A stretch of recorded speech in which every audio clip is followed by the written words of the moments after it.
السلام علیکم ناظرین، پروگرام میں خوش آمدید کہتے ہیں۔ ملکی معاشی صورتحال کے اوپر آج ہم پروگرام میں ڈسکشن کریں گے، اور اس سے ریلیٹڈ ہی ایک فیصلہ آج کابینہ میں لایا گیا تھا ICC کے بعد کہ انڈیا سے سستی چینی مل رہی ہے اور کپاس بھی مل رہی ہے، تو کیوں نہ وہاں سے خرید لی جائے۔ لیکن آپ کو معلوم ہے کہ انڈیا کے ساتھ ہمارے جو سیاسی معاملات ہیں، خاص کر کشمیر کے حوالے سے جو معاملہ ہے، اس کی بنیاد کے اوپر انڈیا کے ساتھ تجارت جو ہے وہ ممکن نہیں ہے، اور یہ ہماری ریاست کی ایک پالیسی رہی ہے، خاص کر 5 اگست 2019 کے بعد جب وہاں پہ کشمیر کے اسپیشل اسٹیٹس کو انڈین گورنمنٹ نے چینج کیا تھا۔ یہ تو ایک معاملہ ہے، اس کے اوپر ظاہر ہے کہ علیحدہ سے لمبی ایک ڈیبیٹ ہو سکتی ہے، بٹ نیچرلی یہ چونکہ اکانومی کے ساتھ اس کا تعلق تھا اور عماد اظہر صاحب نے پریس کانفرنس میں بتایا تھا، تو اس کے اوپر ہم تھوڑی سی بات کریں گے۔ اس کے علاوہ حکومت نے اپنی معاشی ٹیم کو چینج کرنے کا جو فیصلہ کیا، حفیظ شیخ صاحب جو فائنانس منسٹر تھے ان کی ڈپارچر ہوئی ہے اور عماد اظہر صاحب کو ایڈیشنل چارج دے دیا گیا ہے، لیکن کچھ کنفیوژن دکھائی دیتی ہے۔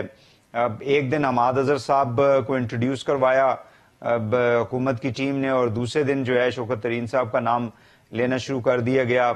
ابھی فیصلہ جو ہے ہونا باقی ہے۔ سو کیا یہ ایک فرد کی وجہ سے ملک کے اندر مہنگائی ہوئی ہے، ملک کی معیشت جو ہے وہ بہتر نہیں تھی، اور پھر 2 ہفتے پہلے جو ہے آپ ان کو سینیٹر بنا رہے تھے، آپ ان کو فیڈرل منسٹر کنفرم کرنے کے لیے کوششیں کر رہے تھے، اچانک ایسے کیا ہوا کہ آپ نے ان کو جو ہے وہ راستہ دکھایا کہ آپ فارغ ہو گئے ہیں۔ سو یہ ایک کنسسٹنسی جو ہے وہ ہماری اس حکومت کے اندر کیوں نہیں ہے، خاص کر معیشت کے حوالے سے، جس کی بنیاد کے اوپر آپ کا پورا ملک جو ہے وہ چلتا ہے۔ عوام کے اوپر آپ بوجھ ڈالتے ہیں ٹیکسوں کے ذریعے، کیونکہ آپ نے ریونیوز بڑھانے ہیں، جس کی وجہ سے مہنگائی ہوتی ہے اور پھر لوگ پریشان ہوتے ہیں۔ ان تمام ایشوز کے اوپر ہم گفتگو کریں گے۔ میرے ساتھ موجود ہیں عقیل کریم ڈیڈی صاحب، آپ پرومیننٹ بزنس مین ہیں۔ بہت شکریہ آپ کا عقیل صاحب، آپ نے ہمیں ٹائم دیا جی۔ جناب حارث خلیق صاحب سینئر تجزیہ کار ہیں، ہمارے دوست ہیں، بہت شکریہ حارث صاحب آپ کا بھی، آپ نے ہمیں ٹائم دیا جی۔ اور ڈاکٹر اختیار بیگ صاحب، is also a business man, اور لکھتے بھی ہیں آپ اکانومی کے حوالے سے، اور تمام ایشوز کے اوپر گہری نگاہ ہے آپ کی۔ آپ کا بھی ڈاکٹر صاحب بہت شکریہ۔ عقیل صاحب، میں آپ سے بات کا آغاز کروں گا کہ میرا اپنا ایک اوپینین ہے کہ جو گورنمنٹ نے کل فیصلہ کیا تھا یا اناؤنسمنٹ کی تھی، فیصلہ تو نہیں، اناؤنسمنٹ کی تھی چینی اور کپاس کے حوالے سے بھارت سے، شاید they wanted to test the reaction of the public and the media. کیا یہی بات ہے کہ آج پھر وفاقی کابینہ کو بیک آؤٹ کرنا پڑا؟ میرا اپنا خیال ہے کہ گورنمنٹ نے تو اناؤنس نہیں کیا تھا، ہاں ڈیفینیٹ کامرس منسٹری کی طرف سے یہ ضرور کہا گیا تھا کہ ہمیں ظاہری بات ہے کہ سپلائی ایشو چل رہا ہے پوری دنیا کا، تو انڈیا ہم سے قریب ہے تو ہم چینی وغیرہ انڈیا سے امپورٹ کر سکتے ہیں، کوٹن وغیرہ اور یارن وغیرہ۔ لیکن کیبنٹ نے اگر اس کو ریجیکٹ کیا ہے تو ہمیں اپریشیٹ کرنا چاہیے کہ ہماری کشمیر پالیسی ہمارے بیچ میں آ رہی ہے، اور ہم کشمیر پہ اتنا سستا کمپرومائز نہیں کر سکتے۔ اور اگر یہ کمپرومائز ہو جاتا تو یہ ٹی وی چینل کی یہی ہیڈنگ ہوگی کہ گورنمنٹ نے کشمیر کو پیچھے ڈال دیا کاروبار کے سامنے۔ تو میرا خیال ہے کہ ہمیں گورنمنٹ کے اس ڈیسیژن کو اپریشیٹ کرنا چاہیے۔ لاکھوں کشمیری بیچارے گھروں میں بیٹھے ہوئے، ان کی زندگیوں سے کھیلا جا رہا ہے، ان کے ساتھ ناانصافی ہو رہی ہے۔ تو میں سمجھتا ہوں کہ اگر یہ تجارت ہوتی تو ہمارے لیے زیادہ مشکلات ہوتی، لیکن میں سمجھتا ہوں کہ گورنمنٹ نے ویسے بھی سپلائی کو کافی حد تک تو کنٹرول کیا ہوا ہے، اور یہ ایشو اس وقت جو چل رہا ہے یہ ورلڈ وائڈ چل رہا ہے، یہ صرف پاکستان کا ایشو نہیں ہے۔ مہنگائی پوری دنیا کو تکلیف دے رہی ہے، اور یہ ڈیمانڈ اینڈ سپلائی کا ایشو ہے، اس کا کوئی تعلق نہیں ہے پرائز سے۔ میرا خیال ہے کہ جہاں بھی سپلائی بہتر ہو جائے گی، گیپ چل رہا ہے، 6 مہینے سے انڈسٹریاں بند تھی تو وہ گیپ ابھی تک فل نہیں ہو رہا، تو ڈیفینیٹلی جب معاملات بہتر ہوں گے تو یہ معاملات بھی میں سمجھتا ہوں کنٹرول میں بالکل ٹھیک ہے، بالکل ٹھیک ہے۔ ناظرین، ہمارے ساتھ شوکت ترین صاحب ہے، میں چاہوں گا کہ ان سے بھی ذرا ہم گفتگو کر لیں، پھر میں اپنے مہمانوں کی طرف، باقیوں کی طرف جاتا ہوں۔ شوکت صاحب بہت شکریہ جی، آپ نے ہمیں ٹائم دیا۔ ڈائریکٹلی آپ سے یہ سوال کریں گے کہ حکومت جو ہے it is trying to bring a change in its economic and financial team, اور اس میں آپ کا بھی نام ظاہر ہے کہ چل رہا ہے میڈیا کے اندر. سو کیا کہیں گے, are you going to lead this team, یا آپ جو ہے ان کو معاونت کریں گے جو ابھی جن کو چارج دیا گیا ہے حماد اظہر صاحب کو, ان کو آپ جو ہے وہ ہیلپ آؤٹ کریں گے, کیسے ہوگا؟ نہیں دیکھیں جی, حماد اظہر صاحب کو لگا دیا گیا ہے, وہ فائنانس منسٹر ہیں, تو اگر کوئی اس کو ان کو ہیلپ کرنے کی اگر کوشش کی گئی تھرو اکنامک ایڈوائزری کاؤنسل تو اس میں ضرور میں پارٹیسپیٹ کر لوں گا, لیکن میرے خیال میں بڑے کیپیبل آدمی ہیں, تو ہمارے لیے جو بھی ہو سکے گا ہم انشاءاللہ ہیلپ کریں گے اس حکومت کو اور پاکستان کو. So do you think rapidly changing top man in a finance ministry اس سے حکومت کی مطلب کیا آپ کہیں گے کہ کنسسٹنسی نہیں ہے؟ نیچرلی انٹرنیشنل فائنینشیل انسٹیٹیوشنز کے ساتھ, اسپیشلی IMF کے ساتھ جو گورنمنٹ کا ایک مذاکرات بھی رہتے ہیں, ان سے جو کچھ ہمارے جو بھی انڈرسٹینڈنگ ہے, تو ایک ٹاپ مین کو اگر ریموو کر دیا جائے تو اس پہ آپ سمجھتے ہیں کہ کوئی منفی اثرات مرتب ہوں گے, اور ان کو اس کو کیسے کور کیا جائے گا؟ اگر حفیظ شیخ صاحب کا کہا یہ جا رہا تھا کہ ان کی وجہ سے ملک میں ساری مہنگائی جو ہے وہ کی گئی ہے. دیکھیں بات صرف یہ ہے کہ IMF یا ورلڈ بینک وغیرہ وہ حکومت پاکستان سے ڈیل کرتے ہیں, وہ انڈیویجول سے ڈیل نہیں کرتے. تو حکومت پاکستان کے جو بھاگ دوڑ ہے وہ پرائم منسٹر کے پاس ہوتی ہے. تو پرائم منسٹر کا جو جن لوگوں پہ اعتبار ہو, کانفیڈنس ہو, وہی رہتے ہیں. تو اگر حفیظ شیخ صاحب کانفیڈنس کھو بیٹھے تو ایک نئی ٹیم آ گئی, تو اس سے کوئی ایسی کوئی قیامت نہیں آ گئی کہ مطلب یہ کہ 2 سال کے بعد ان کو چینج کر دیا گیا ہے. میرے خیال میں یہ وہ بڑے اچھے آدمی ہیں, شاید انہوں نے بڑا اچھا اپنے وقت میں کام کیا ہو, بٹ ہارسز فار کورسز. جب انہوں نے کنسالیڈیشن کرنی تھی شاید وہ ٹھیک تھے, لیکن اب ہمیں اس اکانومی میں گروتھ چاہیے. جب گروتھ چاہیے تو ہو سکتا ہے وہ اس کے لیے کٹ آؤٹ نہیں تھے, اور یہ ایٹ لیسٹ پرائم منسٹر کا خیال ہے. تو اس کے لحاظ سے انہوں نے کوئی ایسے آدمی کو لے کے آئے ہیں جو ان کے خیال میں ینگ ہے, ڈائنامک ہے, اور ہو سکتا ہے وہ گروتھ کو ایک قسم بڑھاوا دے. تو میرا خیال میں یہ جو ہمیں اس سے دیکھنا چاہیے کہ پرائم منسٹر کا کس میں کانفیڈنس ہے اور وہ اس وقت اکانومی میں کیا چاہتے ہیں. صحیح ہو گیا. آپ سینیٹر کے حوالے سے بھی کہا یہ جا رہا ہے کہ آپ کو سینیٹر وغیرہ بنانا چاہ رہی ہے گورنمنٹ, جو وفاقی وزیر کا جو ہے پورٹ فولیو کا. کوئی ایسی بات نہیں. So you won't have any problem working with Ahmad Azhar صاحب? No, I won't have any problem working in the Economic Advisory Council, جس میں اور لوگ بھی ہوں گے, اور وہ ظاہر ہے صرف احمد اظہر سے نہیں کام کریں گے, وہ پوری اکنامک ٹیم سے کام کریں گے. اسٹیٹ بینک کے گورنر جو ہیں وہ بھی چونکہ ان کے ساتھ ہی آئے تھے, تو ڈو یو تھنک کہ ان کو بھی ریپلیس ہونا چاہیے اس معاملے کے اندر؟ وہ میرا خیال میں تو بڑا اچھا کام کر رہے ہیں. Why should he be replace. بہت شکریہ Shaukat Tareen sahab, thank you very much ji. آپ سے ڈیٹیل میں بھی بات کریں گے. جی ڈاکٹر مرزا صاحب, اختیار بیگ صاحب, مجھے بتائیے گا کہ جیسے میں نے کشمیر کے حوالے سے سوال کیا تھا, یہ جو چینی اور کپاس کے حوالے سے جو گورنمنٹ نے فیصلے کو مسترد کر دیا تھا, جو ECC نے اپروو کیا تھا, so do you think it was under the pressure, یا گورنمنٹ جو ہے وہ, جیسے میں نے عقیل صاحب سے پوچھا کہ وہ ٹیسٹ کرنا چاہ رہی تھی کہ پبلک کا ریئیکشن کیوں ہوگا. یہ میں سوال اس لیے کر رہا ہوں کہ پچھلے چند ہفتوں سے ہم سن رہے ہیں کہ انڈیا کے ساتھ کوئی مذاکرات کسی بھی سطح کے اوپر جو ہے وہ ہونے کے لیے جا رہے ہیں.